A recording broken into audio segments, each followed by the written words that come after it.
જય હિન્દ વિદ્યાર્થી મિત્રો, સ્વાગત છે તમારા આજના વિડીયોમાં। આજે આપણે પ્રોફિટ અને લોસનો એવો દાખલો લઈને આવ્યો છે જે નારંગી અને સફરજન વાળો છે, જેમાં વિદ્યાર્થીઓ બહુ કન્ફ્યુઝ રહે છે।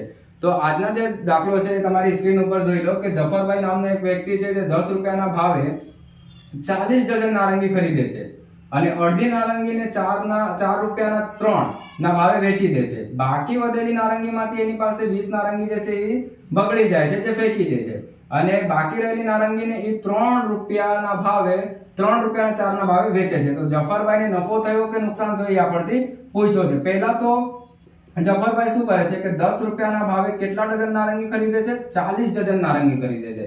એક ડઝનનો ભાવ કેટલો? 10 રૂપિયા। તો 40 ડઝનનો ભાવ કેટલો થાય? 400 રૂપિયા। 400 રૂપિયામાં અને એક ડઝનમાં 12 આવે એટલે કે 12 ચોક 48, 480 નંગ નારંગી જફરભાઈ લાવે છે।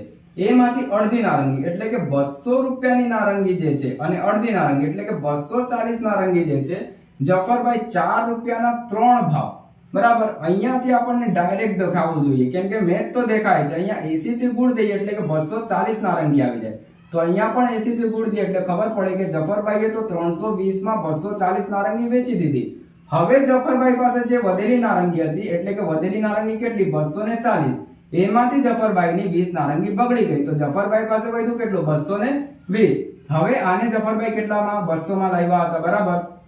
હવે 20 નારંગી બગડી ગઈ, 200 માં 220 નારંગી, બરાબર। એને વેચે છે 3 રૂપિયાના 4 ના ભાવે। અહીંયાથી સિમ્પલ જોવાઈ જોઈએ, દેખાવું જોઈએ તમારે કે 55 થી આપણે ગુણ જઈએ ને એટલે 220 થઈ જાય। તો અહીંયા પણ 55 થી ગુણવું પડે, તો 5 તારી 15 150 અને 5 તારી 15 150 અને 15 165 રૂપિયામાં જફરભાઈએ બાકી વધેલી નારંગી વેચી દીધી। હવે 165 માં અહીંયા વેચી અને 320 માં અહીંયા વેચી એટલે જફરભાઈએ ટોટલ કેટલાનો વેચ્યો? 485 રૂપિયામાં।